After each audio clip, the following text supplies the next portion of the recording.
ఈరోజు మీ అందరికీ తెలిసిందే ప్రజాప్రభుత్వం నిత్యం ప్రజలతో మమేకం అవుతూ ప్రజల యొక్క సమస్యలను తెలుసుకుంటూ ఆ సమస్యల పరిష్కారం కోసం పనిచేస్తున్నటువంటి కార్యక్రమంలో భాగంగానే ఈరోజు గాంధీ భవన్లో ప్రజలతో ముఖాముఖి కార్యకర్తలతో కూడా ముఖాముఖి అనే కార్యక్రమానికి ఇక్కడ రావటం జరిగింది. ప్రభుత్వం తరఫు నుంచి అక్కడ ప్రజావాణిని నిర్వహిస్తూ ప్రజాభవన్లో అక్కడికి వచ్చిన సమస్యలను కూడా తీసుకొని వాటిని పరిష్కారం చేస్తూనే ఒక పార్టీ భావజాలం పైన మేము పోటీ చేసి ఆ భావజాలాన్ని నమ్మి కాంగ్రెస్ పార్టీకి ఓటేసి గెలిపించినటువంటి ప్రజల మేము చెప్పిన అంశాలని నమ్మి ఓటేసినటువంటి ప్రజల యొక్క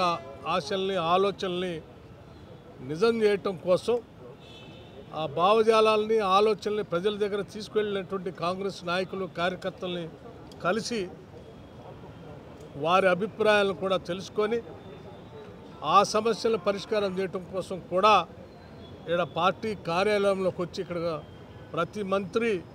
కూర్చొని పనిచేసేటువంటి విధానం ఈరోజు ప్రజాప్రభుత్వం అమలు చేస్తున్న విషయం మీ అందరికీ తెలిసిందే. ఇప్పటికే చాలామంది మంత్రులు గాంధీ భవన్కి రావటం, ఇక్కడ ముఖాముఖిగా వాళ్ళతో మాట్లాడటం, సమస్యల పరిష్కారం కోసం చేసే ప్రయత్నం అంతా మీరు గమనించినటువంటి విషయం కూడా తెలిసిందే. ఈరోజు ఉప ముఖ్యమంత్రిగా నేను కూడా గాంధీ భవన్కి వచ్చి గాంధీ భవన్లో కార్యకర్తలు నాయకులు అట్లాగే కాంగ్రెస్ పార్టీ భావజాలాన్ని నమ్మి పెద్ద ఎత్తున ప్రోత్సహించినటువంటి అభిమానులు ఓటర్లు కూడా ఈరోజు ఇక్కడ ప్రత్యక్షంగా నన్ను కలవటానికి వస్తూ ఉన్నారు. ప్రభుత్వ దృష్టికి అంశాలు తీసుకొని వెళ్ళటానికి వాటిని కూడా తీసుకొని వాటిని పరిష్కారం చేయడం కోసం ఆ ప్రయత్నం అంతా చేస్తామని ఈ సందర్భంగా మీకు మనవి చేస్తూ మీరు ఒక్కసారి గమనించాలి, గత ప్రభుత్వాలకి ప్రజాప్రభుత్వాలకి ఉన్న తేడా ఇదే. గత ప్రభుత్వం ఎప్పుడు గడిల మధ్యలో లోపల బంధించుకొని పాలకులు పాలన చేస్తే ఈరోజు ప్రజల వద్దకే పాలన అని చెప్పి ప్రజాప్రభుత్వంగా ప్రజలతో మమేకమై నిత్యం మంత్రులు, ముఖ్యమంత్రి, ఉప ముఖ్యమంత్రి అందరూ కూడా ఈరోజు ప్రజా పాలనలాగా తీసుకొని ముందుకు వెళ్తున్నటువంటి విషయం మీరు స్పష్టంగా చూస్తూ ఉన్నారు. ఆ ప్రజా పాలన ప్రజల ఆలోచనల నుంచి వచ్చినటువంటి అవసరాలు అవకాశాలనే ఈరోజు పెద్ద ఎత్తున ప్రభుత్వం ఒక పాలసీగా తీసుకొని ముందుకు పోతున్నటువంటి విషయం కూడా మీకు తెలిసిందే. ఉదాహరణకి రాష్ట్రంలో ఉన్నటువంటి విద్య వైద్యం పైన ఈ రాష్ట్ర ప్రభుత్వం దృష్టి పెట్టిన వైనం కూడా మీకు తెలియదు కాదు. పెద్ద ఎత్తున చదువుకునేటువంటి విద్యార్థులకి బంగారు భవిష్యత్తు అందించి ప్రపంచంతో పోటీ పడేటట్టుగా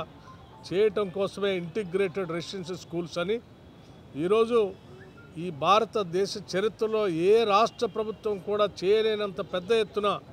పక్కా ప్రణాళికతో ఇంటర్నేషనల్ స్కూల్స్కు తగ్గకుండా ఇంగ్లీష్ మీడియంతో అన్ని సకల వసతులతో ఈరోజు నిర్మాణ కార్యక్రమాలను పెద్ద ఎత్తున చేపట్టి ముందుకు పోతున్న విషయం కూడా మీకు తెలిసిందే. అలాగే నేటి చిన్నారులు, నేటి బాలురు, నేటి చదువుకునే విద్యార్థులే రేపటి భవిష్యత్తు. వారు పౌష్టికాహారంతో ఆరోగ్యంగా ఎదిగితేనే ఈ రాష్ట్రానికి మంచి భవిష్యత్తు ఉంటుందనే ఆలోచనతో మేము అందరం ఆలోచన చేసి ముఖ్యమంత్రి గారు రేవంత్ రెడ్డి గారు, మంత్రిమండలి, అట్లాగే కాంగ్రెస్ పార్టీ అందరూ ఆలోచన చేసి ఈరోజు పెద్ద ఎత్తున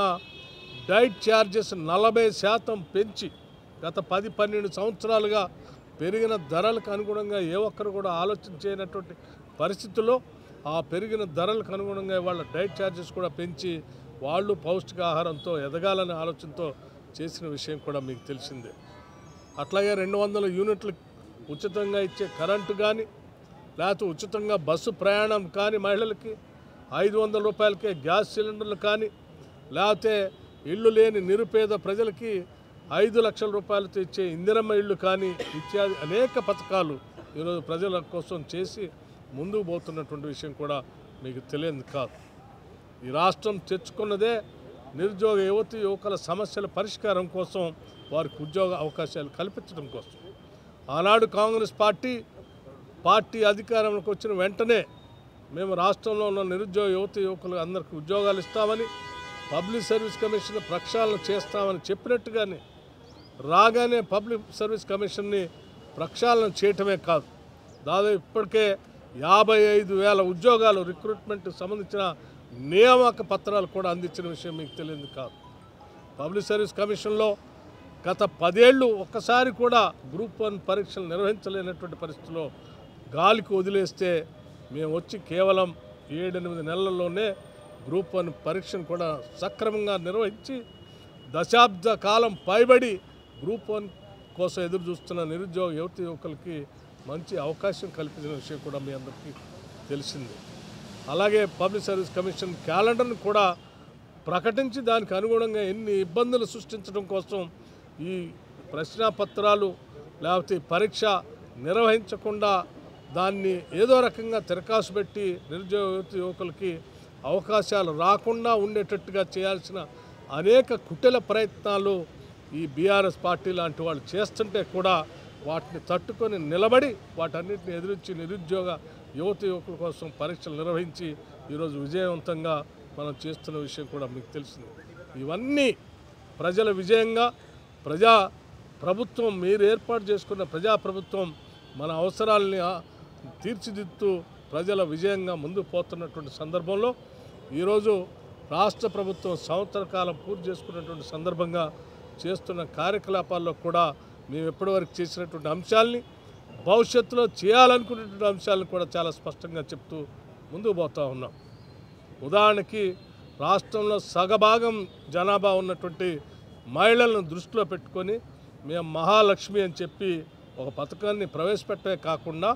ఈ రాష్ట్రంలో ఉన్న మహిళలందరూ కూడా ఆర్థికంగా నిలదొక్కుని పైకి వస్తే వాళ్ళ ద్వారానే ఈ కుటుంబాలు నిలదొక్కుంటాయని, తద్వారా తెలంగాణ సమాజం నిలదొక్కుంటుందని ఆలోచనతో సంవత్సరానికి 20 నుంచి 25 వేల కోట్ల రూపాయలు వడ్డీ లేని రుణాలు ఇప్పించాలని, ఒక 5 ఏళ్లలో 1,00,000 కోట్ల రూపాయలు వాళ్ళకి ఇప్పించాలని, కేవలం రుణాలు ఇప్పించడమే కాకుండా ఆ వడ్డీకి సంబంధించి రాష్ట్ర ప్రభుత్వమే వడ్డీ కట్టేటట్టుగా తీసుకున్న రుణాలతో వాళ్ళు పారిశ్రామికవేత్తలుగా ఎదగటానికి కావాల్సిన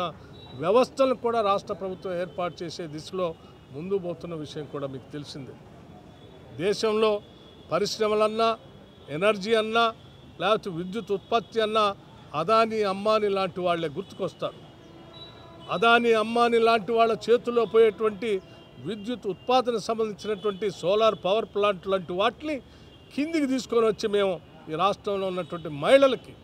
మహిళా సంఘాలతో ఒప్పందం చేసుకొని 1000 మెగావాట్లకు సంబంధించి వారికి నిన్న జరిగినటువంటి వరంగల్ మహాసభలో మేము ఒప్పందం చేసిన ఎంఓయూ చేసిన విషయం కూడా మీ అందరికీ తెలిసిందే. దాదాపు ఇంకా పెద్ద ఎత్తున అవసరమైతే ఆర్టీసీ బస్సులు కొనుగోలు కూడా సెల్ఫ్ హెల్ప్ గ్రూప్స్ ద్వారా కొనుగోలు చేపించి ఆ బస్సుల్ని ఆర్టీసీకే పెట్టి మళ్ళీ ఆర్టీసీ ద్వారా టికెట్ల ద్వారా వచ్చే ఆదాయం వాళ్ళకి వచ్చేటట్టుగా చేసే విధంగా రకరకాల చిన్న సూక్ష్మ పరిశ్రమలన్నింటినీ కూడా ఐడెంటిఫై చేసి మహిళా సంఘాలతో పారిశ్రామికవేత్తలుగా మార్చి 1 కోటి మంది మహిళల్ని కోటీశ్వరులుగా చేసేటువంటి ఒక బృహత్తరమైన కార్యక్రమానికి ఈరోజు ప్రజాప్రభుత్వం, ప్రజల ప్రభుత్వం, మనందరి ప్రభుత్వం ఆలోచన చేసి ముందుకు పోతున్న విషయం కూడా మీ అందరికీ తెలిసిందే. ఇటువంటి అనేక అంశాలు యూనివర్సిటీస్ అన్నింటినీ పటిష్టపరుస్తున్నాం. అనేక అంశాలని ముందుకు తీసుకొని స్కిల్ యూనివర్సిటీ పెట్టాం. అట్లాగే అద్భుతమైన ఇంటర్నేషనల్ స్టాండర్డ్ ఉన్నటువంటి ఒక స్పోర్ట్స్ యూనివర్సిటీని పెడతా ఉన్నాం. దాదాపు మరుగున పడిపోయి మూలన పడిపోయి ఉన్నటువంటి 65 ఐటీఐల్ని అడ్వాన్స్డ్ టెక్నాలజీ సెంటర్స్గా మార్చి ఇప్పుడున్నటువంటి పరిశ్రమల అవసరాలకు అనుగుణంగా వాళ్ళందరికీ తర్ఫీదు ఇచ్చి లేటెస్ట్ టెక్నాలజీ మిషనరీలో తర్ఫీదులు ఇచ్చి ఉద్యోగ అవకాశాలు కల్పించే విధంగా ప్రయత్నాలు చేస్తూ ముందుకు పోతున్నటువంటి ఈ తరుణంలో ప్రజలందరికీ ఒకటే విజ్ఞప్తి చేస్తూ ఉన్నాం. ఈ ప్రభుత్వం మనది, ప్రజల ప్రభుత్వం,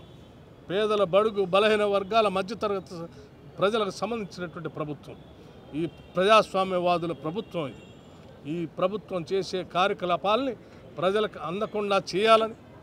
లేకపోతే ఈ ప్రజాప్రభుత్వం చేస్తున్న కులగణన లాంటి ఒక చారిత్రాత్మకమైనటువంటి నిర్ణయం ఈరోజు దేశంలోనే రాహుల్ గాంధీ గారు ఇచ్చినటువంటి పిలుపు మేరకు మొట్టమొదటిసారిగా తెలంగాణలో మనం చేస్తూ ఉన్నాం. దేశానికే తెలంగాణ మోడల్గా భవిష్యత్తులో జరిగేటువంటి ఒక విప్లవాత్మకమైనటువంటి మార్పులకు ఉపయోగపడేటువంటి కులగణనని అడ్డుకోవాలని చెప్పి కొద్దిమంది దోపిడీదారులు ఇంతకాలం సమాజం మీద పడి దోపిడీ చేసుకున్నటువంటి దోపిడీదారులు దీనిపైన తప్పుడు ప్రచారం చేయాలనే ప్రయత్నం కూడా చేస్తూ ఉన్నారు. రాష్ట్రంలో ఉన్నటువంటి బడుగు బలహీన వర్గాలకు, పేద ప్రజానికానికి, లేకపోతే ప్రగతిశీల భావాలతో ఈ సమాజం ముందుకు పోవాలని కోరుకునేటువంటి వాళ్ళకి, సమసమాజ స్థాపన కావాలని కోరుకునేటువంటి వాళ్ళకి ఈ రాష్ట్రంలో ఉన్నటువంటి వనరులు, వ్యవస్థలు, ఆస్తులు ప్రజలందరికీ పంచబడాలని కోరుకునేటువంటి వాళ్ళందరికీ నేను ఒకటే విజ్ఞప్తి చేస్తూ ఉన్నాను. ఈ కులగణనని విజయవంతం చేసేటట్టుగా మీరందరూ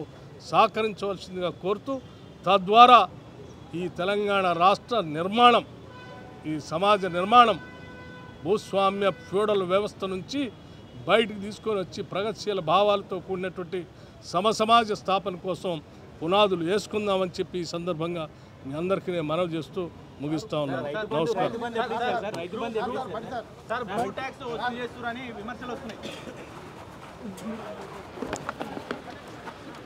శివ